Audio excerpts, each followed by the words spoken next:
सासू माँ बदल गई।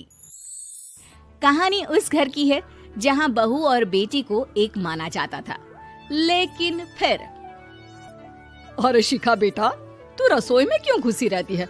जा, रोटी मैं बना लूंगी। नहीं नहीं माँ जी, आप बैठिए, बस सारा खाना बन ही गया है। श्वेता को बोल देती हूँ, वो खाना लगा देगी सबका। सॉरी भाभी, मेरे पास वक्त नहीं है। माँ, मुझे पैसे देना, पार्लर जाना है। हाँ हाँ चली जाना, भाभी को भी ले जाना। वो भी जाने को बोल रही थी पार्लर, पर पहले ना मदद कर दे उसके खाना लगाने में। देख माँ, वो बहू है, उसे बहू रहने देना, इतना सर पर मत चढ़ा भाभी को। श्वेता, ज्यादा मत बोला कर। बहू और बेटी में कोई फर्क नहीं होता है। जा जाकर काम कर। ननद को माँ का भाभी से इस तरह प्यार करना बिल्कुल अच्छा नहीं लगता। वो बार बार किसी न किसी तरह माँ को भाभी के खिलाफ भड़काती रहती, लेकिन कोई फायदा ना होता। एक रोज, अरे बेटे किशन, जा बहू को कहीं घुमा कर ला, सारा दिन घर में काम करती रहती है। हाँ हाँ माँ, हम लोग जा रहे हैं ना गोवा। अच्छा जी, भाभी ने तो हमें बताया भी नहीं। वैसे तो सारी पंचायत करती है, ये गोवा वाली बात क्यों छुपा गई हमसे? अरे क्योंकि उसे खुद नहीं पता था बहन। मुझे टिकट सस्ती मिल रही थी तो मैंने बुक कर दिया। हाँ शिखा, पैकिंग कर ले, संडे हम जा रहे हैं गोवा। दोपहर में शिखा पैकिंग कर रही थी कि सास आ जाती है। ये क्या बहू, साड़ियाँ? अरे गोवा जा रही है घूमने या फिर शादी में मायके हैं? माँ जी, ऐसा कुछ है ही नहीं, समझ में नहीं आ रहा क्या रखूं कपड़े में। अरे तेरी और श्वेता की साइज तो एक ही है, उसके कुछ मॉडर्न कपड़े ले ले, आकर लौटा देना। हाँ माँ जी, ये ठीक रहेगा। शिखा श्वेता के पास जाती है और उससे कपड़े मांगती है।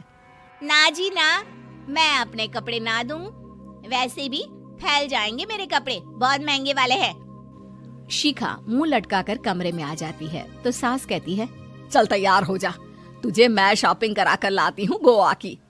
बस फिर क्या था, सास बहू निकल जाते हैं मार्केट और एक से बढ़कर एक ड्रेस खरीद कर घर आते हैं।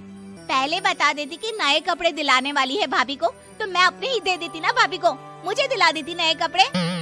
देख श्वेता, परिवार का मतलब सबके साथ रहना होता है, ना कि सिर्फ अपना सोचना।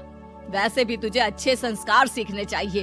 और रही बात कपड़ों की, तो शिखा, आज से घर पर भी तू मॉडर्न कपड़े ही पहनेगी। कोई जरूरत नहीं है ये साड़ी वाड़ी लपेटने की। अब क्या था, घर पर श्वेता और शिखा एक जैसे रहते। एक बार पड़ोसन आती है। अरे बेटा, अपनी माँ को तो बुलाना जरा, बात करनी है। शिखा सास को बताती है और रसोई में चली जाती है। ये आपकी बेटी बहुत बड़ी हो गई है, इसके लिए एक रिश्ता है, कहो तो बता दूं। ये बेटी नहीं बहू है, घर में सब एक जैसा ही रहता है।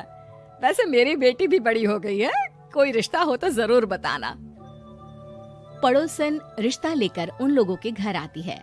तब श्वेता की होने वाली सास कहती है, तो ये घर है, कितने मंजिल का है? और ये बहू ने आपकी क्या पहन रखा है, जीन्स टॉप? अरे भाई, साड़ी वाड़ी नहीं है क्या इसके पास? देखिए, सर्दी है तो साड़ी में बहू कैसे मैनेज करती, वैसे पहनती है साड़ी भी। देखिए, हम लोग ठहरे पैसे वाले लोग, कोई कमी नहीं है हम लोगों के पास पैसों की, बहुत पैसे हैं, जमीन, नौकर चाकर, कार, सब कुछ है, लेकिन घर में संस्कारी बहू चाहिए। समझ रही हैं ना आप? सास कुछ कहती कि श्वेता बोल पड़ती है, हाय रे, नौकर चाकर से लेकर जमीन, कार, पैसा, हाँ, मुझे रिश्ता मंजूर है मुझे। अरे रुक जा श्वेता, मैं बात कर रही हूँ ना। देखिए, हम लोगों के घर इतनी आजादी नहीं मिलेगी। अरे हाँ कर देना माँ, हाँ कर दे जल्दी से। सास क्या करती, बेटी की शादी ऐसे घर में कर देती है जहाँ ना उनके विचार मिलते हैं और ना ही आचार। शादी के बाद एक रोज फोन पर, श्वेता बेटा, एक बार घर आ जा, बहुत दिल करता है तुझे देखने का। माँ, वो घर पर बहुत काम होता है, कैसे आऊँ? बड़ा घर है, लेकिन आने जाने वालों की लाइन ही लगी रहती है।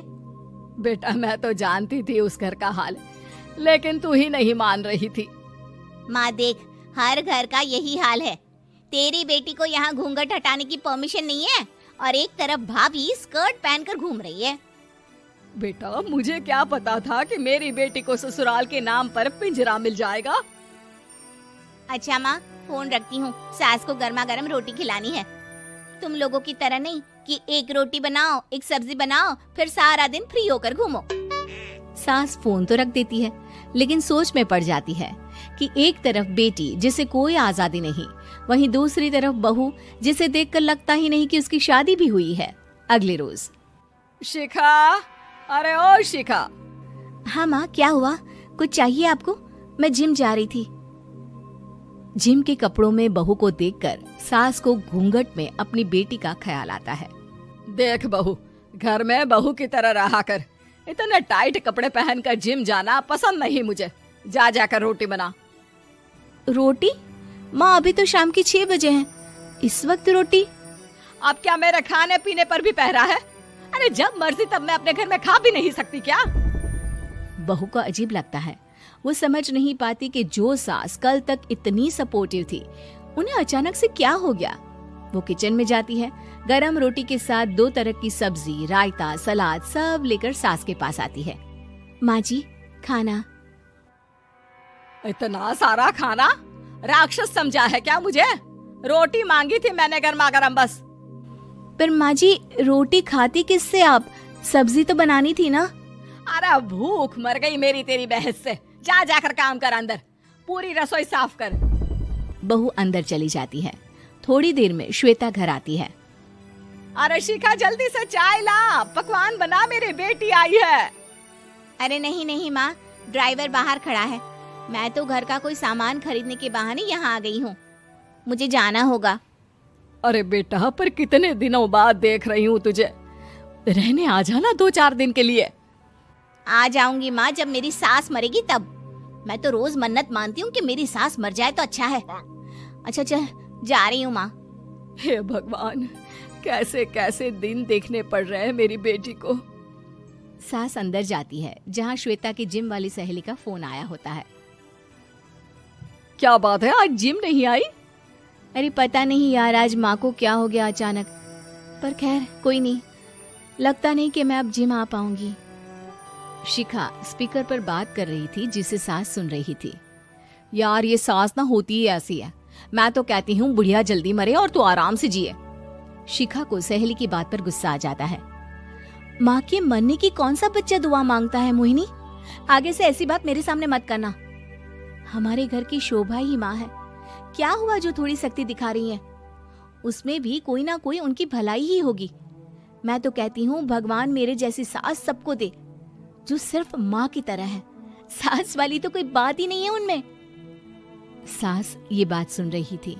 उनकी आंख में आंसू आ जाते हैं कि क्यों वो बेटी की किस्मत में बहू को भी भागीदार बना रही थी। शिखा, अरे ओ शिखा, क्या हो गया?